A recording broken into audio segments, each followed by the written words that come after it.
Okay, welcome. And this is our latest video with key people in the wine trade or drinks trades in these strange times. And I thought, as I can't go to a pub, I thought the best thing would be to actually go and talk to somebody who runs a pub. And the one and only Heath Ball of the Red Lion and Son in Highgate. How are you, Chief? I'm not too bad, mate. Yourself? Yeah, no. You actually live in your pub, don't you? Or you live next door to your pub? Yeah, like it's sort of on the side of it, which has been, like, I suppose, most of the time my wife hates it, but during these times it's been really handy. You know, I'm literally living and breathing it every day. So, yeah, no. How are things? I mean, a bit of a daft question, I suppose, really. But what's morale like? It's well, I think with the staff, I think the ones that are working that aren't on furlough are happy to have jobs and to be happy to be working and not at home, you know, annoying their other half. So everyone's sort of, you know, we're just mucking in. You know, it's all hands on deck, really. The ones that we can afford to have on, it's all hands on deck and get everybody working. So how many staff do you normally have, and how many? Well, we've got 25 in total, and we've got 7 off furlough. So we've got 18 people on furlough, and 7 of us just working day to day. So really, me, my two managers, and the chefs. So it's all right. So a skeleton crew.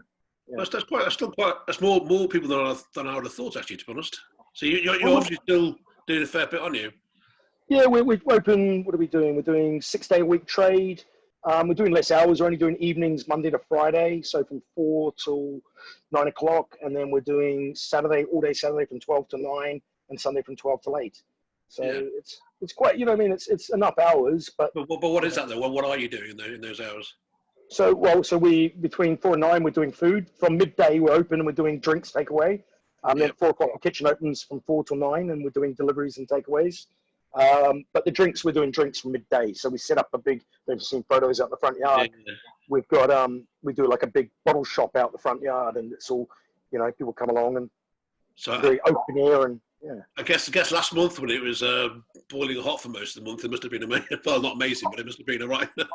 Oh, it was cracking, you know what I mean? Because people feel safe as well because they don't have to go inside. It's all outside. So we have all the bottles, and it's got more and more, every day it's got more elaborate. You know, we're adding to it and we're putting more products on. And but it's you know, I'm happy to say it's really working. We're you know, it's washing the face and keeping the business going and employing people, and you know, made no one redundant and don't plan to. So those who don't know the Red Lion and Son, I mean, they ought to obviously, but just give people an idea of where you are and what kind of pub it is. Well, we're sort of Highgate Village, North London, leafy little hamlet in London. It's a really pretty little place next to Hampstead Heath. Gastro pub, I suppose, but not really gastro, but just sensible, really good quality food, you know, well sourced. And I think with a really, really good strong wine offering. We've won various awards for it. But yeah, do a real wine focused pub, you know, that we sort of hang a hat on that, and quite proud of that. And we don't work on it. Yeah. You changed it, didn't you? I think because when you first took it over, wasn't it like a sort of a typical locals pub as opposed to anything? Yeah, they say it was a locals pub, but no one ever came in here.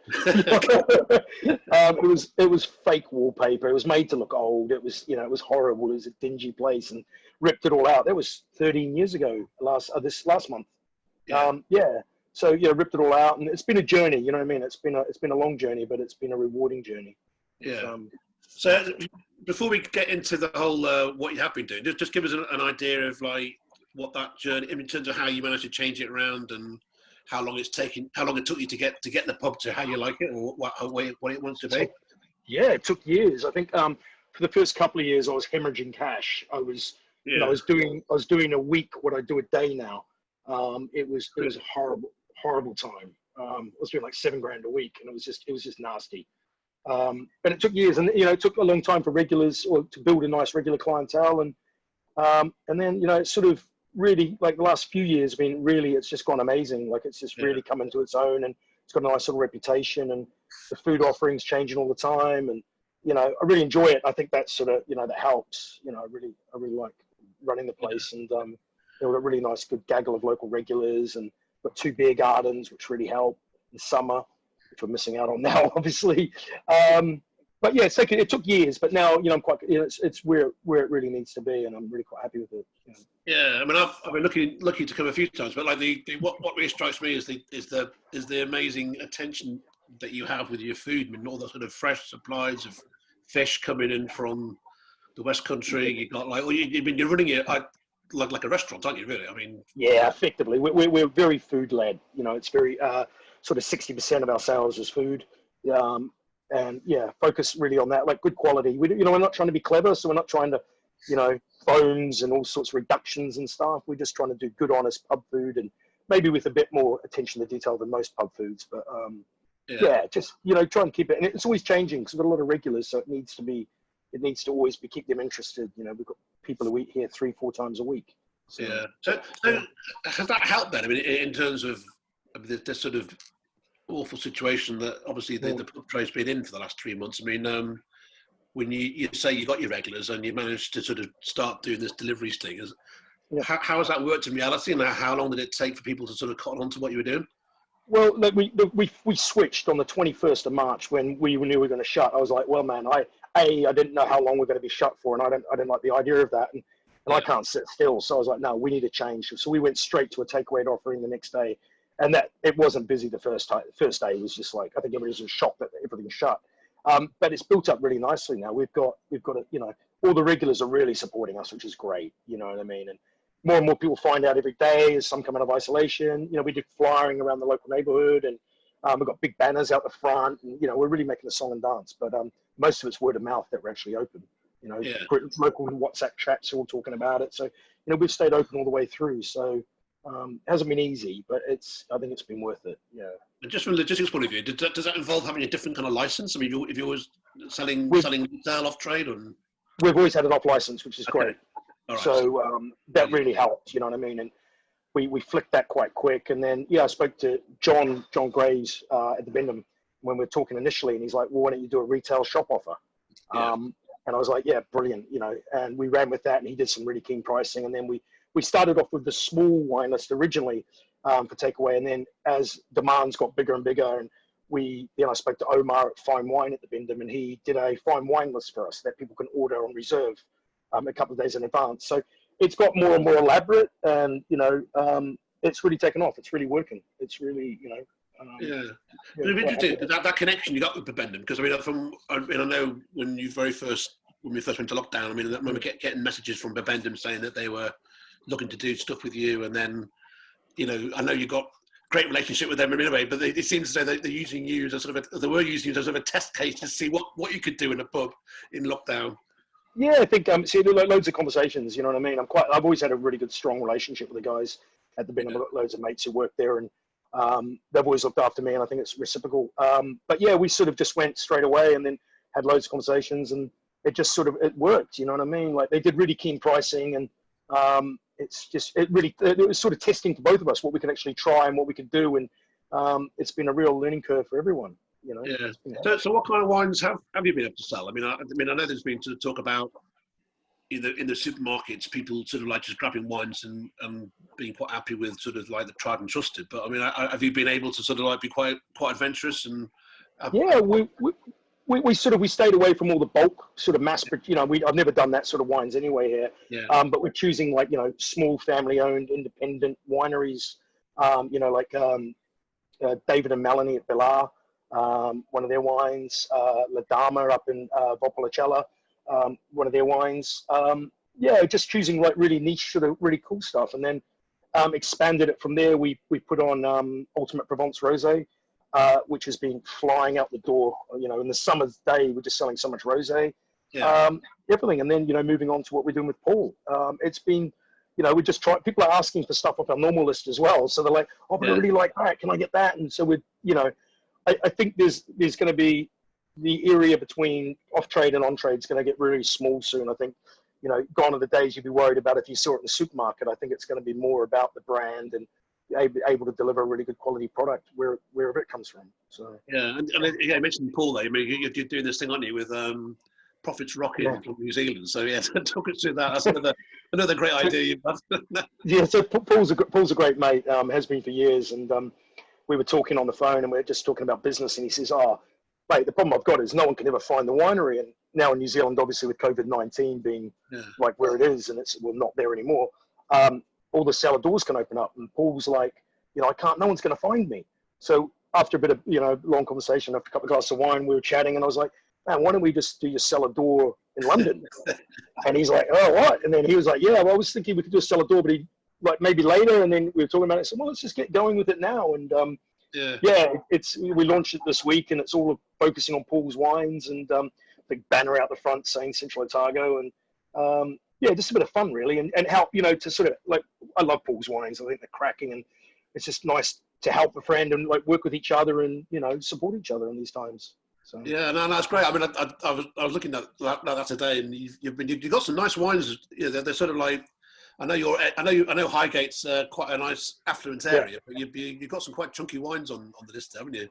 Yeah, they sell. I mean, on the reserve wine, I said Omar did. We've got Bionti Santi, and we've got all sorts of great stuff, and people are buying them. People are they because you actually like if we'd gone down the route like a lot of operators did, where they went and did a shop, for example. There's loads of places around here you can get food. I mean, everyone's sort of doing it, and I'm not a supermarket person. You know what I mean? So I thought we'll play to your strengths, and wine is one of them. And I think if I had a shop out there and I was selling tomatoes, they'd want to support you, and they'd want to come and buy some tomatoes. Yeah. And they'd think, we bought some tomatoes, already supporting you, and they probably don't really want the tomatoes, and I don't want to be selling tomatoes. So I thought wines, and that's our strength, and it's really worked. People come along, they're getting wine they want to drink, and they trust. I think the big thing is they trust me and the pub for wine. They know I'm not going to sell guff, and they know I don't work on normal margin, and right now we're working on retail margin. Yeah, so, no, that's a nice thing for people to be able to come to what their local pub, which is a great pub, and then they can like have a night out by having a night in with kind of you wines, I suppose, in a strange way. It's nice because they come up and ask questions, and you can talk to them, and and it's they sort of. The trust is there, and I go, try this, and they go, I'm not too sure. I said, well, take it, and if you don't like it, bring it back, and we'll swap.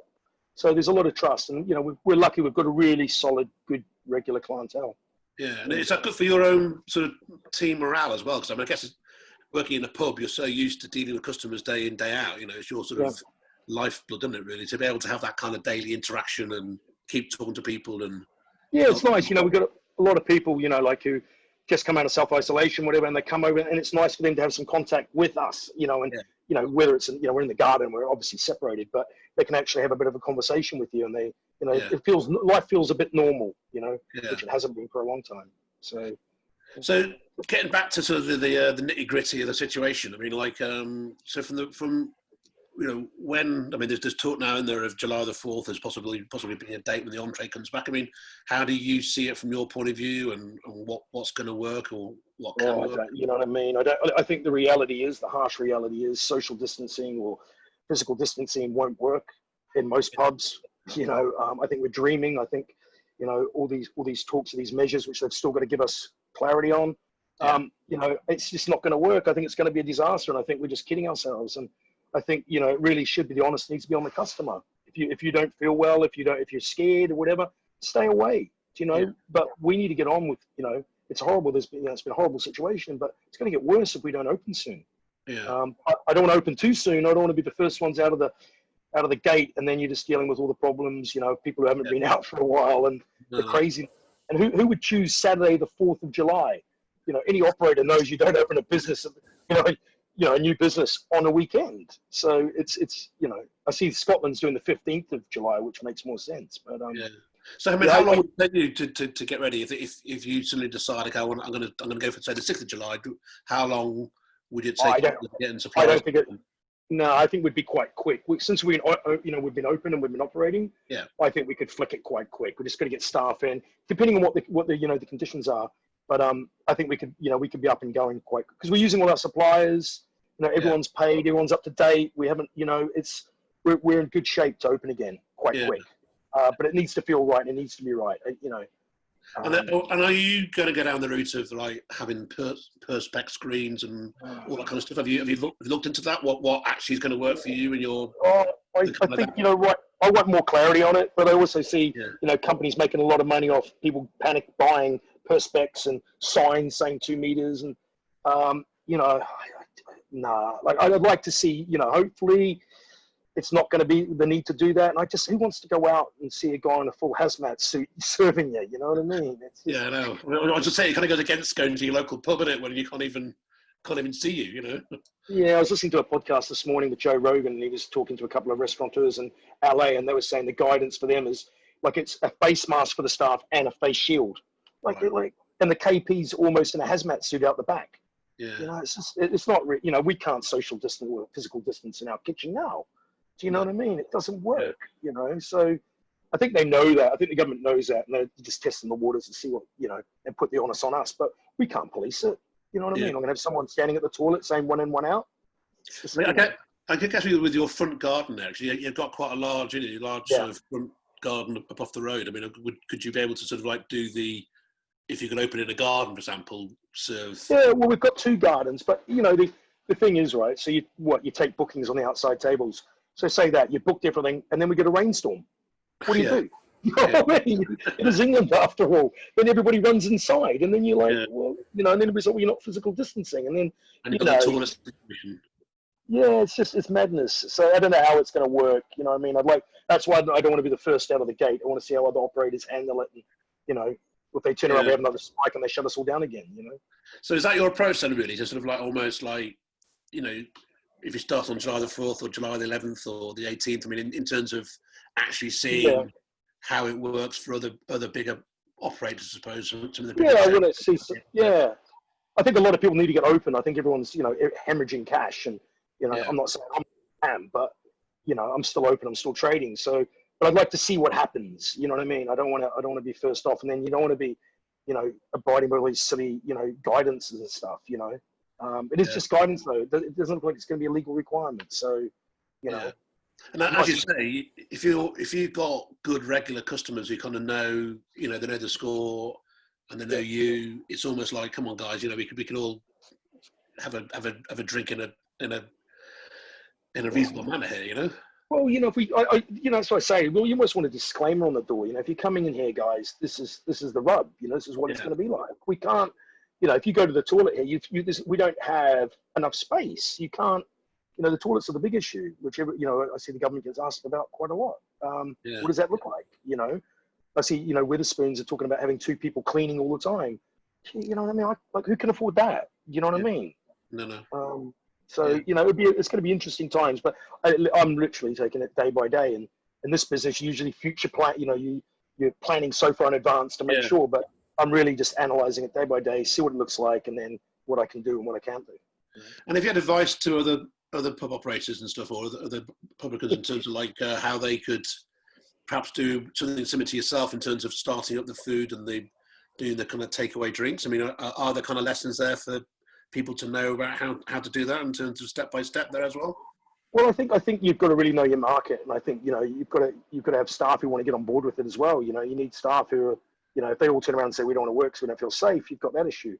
But I'm lucky my guys here all want to muck in.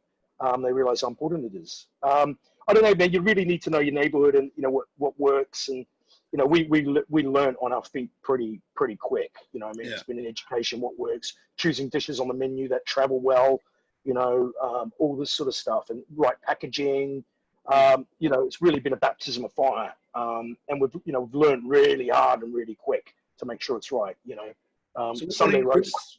What do you do with your food then? Is it all cooked to the sense as cooked, or do you cook it and then cook at home, or?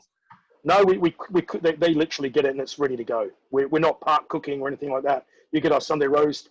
We wrap it so well that it's still hot when you get it. We're tested, you know, the boxes and everything. But yeah, everything's cooked to order and then it's sent out in containers. You know what I mean? And wrapped up really well. So we have no complaints about food being cold, which is great. But it's.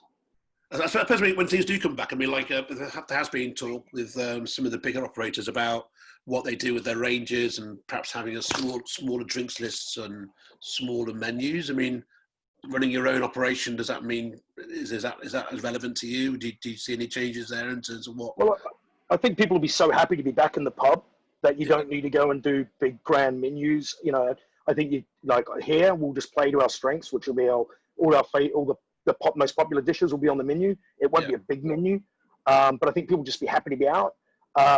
my wine list is still intact, even though I've been locked in the pub with it. I've still got some, I've still got some there's still some nice wines there. But yeah, like you know, I won't be decreasing my wine list. You know what I mean? I think that'll stay as is. But yeah, everything else will sort of, the menu, the food menu will definitely be a bit smaller than normal. Yeah, Just and to manage. I guess you've been able to sort of keep your own food suppliers, well, and wine suppliers, obviously.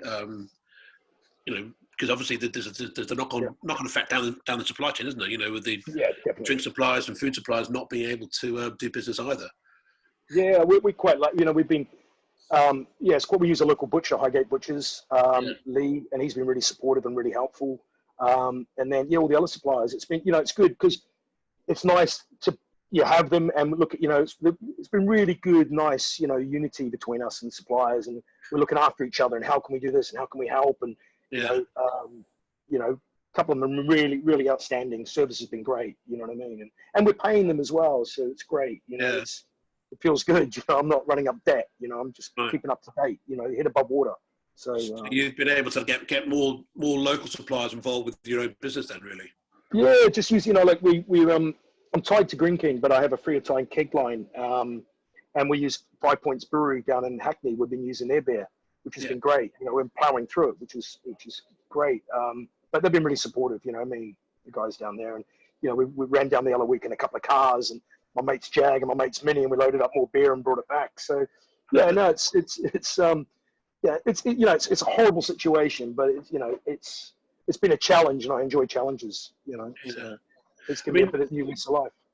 I mean, in a strange way, do you think we'll kind of like come out of this somehow better to some extent in terms of how we run our businesses and how we work with our suppliers and everyone? Yeah.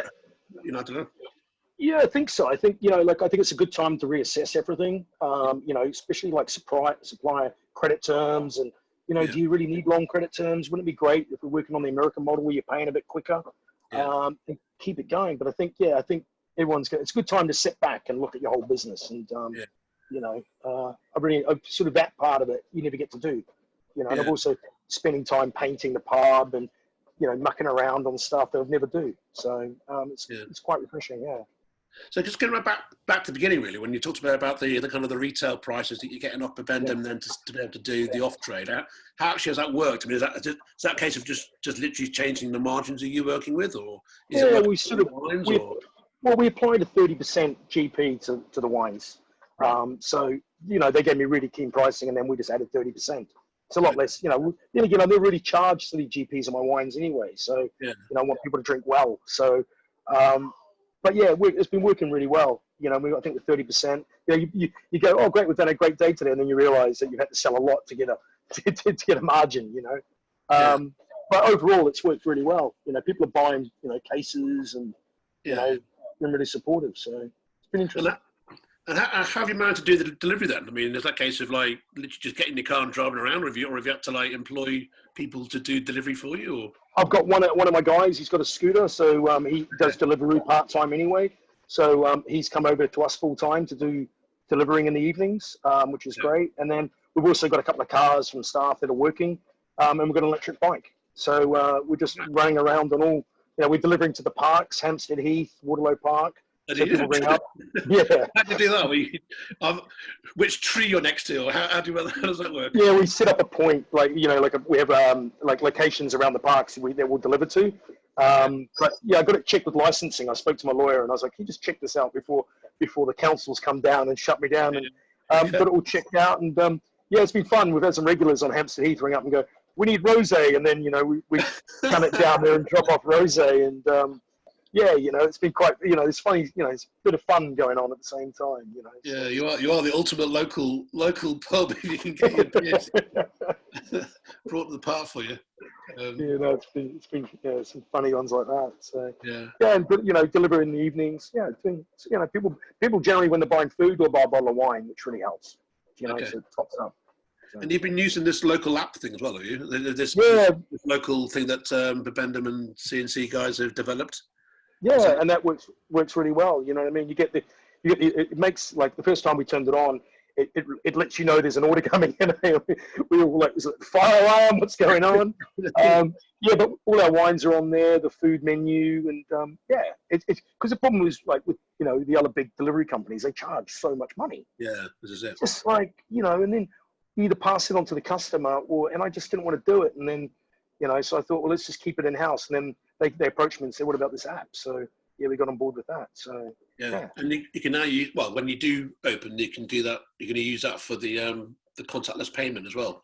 Or yeah, I think we've got cards anyway, contactless machines anyway. So I think we'll carry on the retail side of the business and the takeaway and delivery. I think that's it's especially the wine side that I think that'll work really well, having a takeaway offering running alongside. So I think that will be something we'll develop even more. So you think, like, say, I don't know, say 6 months time when well, hopefully we're sort of back to sort of some sort of normality. Yeah. You're going to carry on doing the takeaway side and. Yeah, I think so. Yeah, I think it will really work. Like the Sunday roasts have been really popular takeaway, and we used to do it a bit in the beginning when we used to do it a bit when we were open. We sort of stayed away from it because it was just logistics and all that. But now, I spend most of my evenings in the kitchen doing all the packaging of food, organizing where it's going, because we don't have a big team in there. So I've got a hang of it, and I can see how it could work, and we can integrate it into our normal service. So. It's been a real learning curve, which has been really interesting. Yeah. Well, your roast dinners aren't quite like most people's roast dinners, are they? No, they're all right. Yeah, they're pretty good. You get a town in your roast dinners. Yeah, no, our roast dinners are pretty good. I'm pretty proud of them. Yeah. Yeah. No, great. So, so you're hopeful then. I mean, in terms of, how do you look at it in terms of like from a business point of view? I know you're naturally an optimistic person and public personality. I mean, how do you see the next few months mapping out? I think it's going to be incredibly tough. I won't lie. I think it's going to be tough. Yeah. But I think if you persevere and you put your head down and you charge on into it, I think if you stand still, you're going to die. I think you've just got to keep on moving forward and whatever. And we're constantly pushing forward. Like constantly thinking. Like. We're with spitballing the other night. We're like, what can we do? What can we do something different? And I think there's no more snobbery left, if that makes sense, in the restaurant world. Like, like, oh, look what they're doing. And, if Noma's doing burgers and Alina in Chicago is doing $35 takeaway meals, I think there's no boundaries anymore, like what's sort of, what you worry what people are thinking, if that makes sense. And Matt, my manager's like, hey, why don't we get a margarita machine? I'm like, what? I sort of looked at it, really? And then he's like, yeah, come on. So I rang up Stuart at Cask and said, Stuart, you've got a margarita machine. He laughed and he's like, yeah, leave it with me. And then 2 weeks later, we got frozen margarita machine in our front yard. And it's an extra sell because people are coming to buy wine or pick up their food and they're like, it's just mental because there's a margarita machine outside. And they look at you and they're like, and it's Matt, my manager's like, margarita. So that's been working really well, and it's an extra sale where you wouldn't, it's an impulse buy. Yeah. So things like that, just doing stuff that not shy of trying anything right now. You know what I mean? Like, let's give it a go, and it doesn't matter if it doesn't work. And So, but because I guess as a publican, you're obviously you're a retailer of sorts, but you are actually also thinking now as a retailer in the true retailing. You have to sort of think about what works in terms of takeaway and all the rest of it. So. It's like I said, it's been really educational. Like it's been, I've really learned a lot in the last few months, and it's been hard. Don't get me wrong. I haven't had a day off, which a lot of people I'm sure would love to be at work, but it's quite brutal. But it's been really educational. I've learned a lot about myself, my business, my staff. I think everybody's worked really well under pressure. I think it's been, it sounds sad, but I really enjoyed it in some weird way. You know what I mean? It's brought the team closer together, and my daughter's loved it because she's been able to run around the pub like a feral cat. You know what I mean? She's riding a bike around, and she's loving it. She's building forts in the garden, and so it's been really good to spend so much time with her because I'm usually working and she can't come in and see me. You know what I mean? Yeah, so from that point of view, it's been it's been good to be with the family. So yeah, and it's funny because I suppose we're all in our own little worlds, having to deal with our own issues, and I guess it's such a strange scenario. I mean, for example, you doing a partnership with Paul, who's on the other side of the world, literally. And then obviously you got like other so many different restaurants and bars doing amazing things. I mean, like over the last 3 months, it's just like every day there's like at least 10, 20, 30 different ideas coming out. It's been quite a quite an inspiring time, isn't it? As well as being a I challenging. think it's been really. I think our industry is quite creative naturally anyway, and I think it's been really interesting to see what operators have done. You know what I mean? It's been some real clever stuff come out. You know, the Pizza Pilgrims, pizza in a box. You know, things like that. You know, seen some really great stuff come out. You know, it's been really interesting. Yeah, good. Well, Chief, it's been good talking to you, and I must say, I can almost like feel like that glass of wine in my hand as I'm chatting. Mate, well, when this is all over, we'll do a lunch at the pub in the back garden. Exactly. I know. Yeah, we'll crack some good bottles of wine and have a good lunch. Yeah, no, mate. Well, thanks a lot for your time, mate, and best of luck to you, team, and everything. Yeah, we'll see you soon. Yeah. Definitely. Take care. All the best, Richard. Take care. Thanks.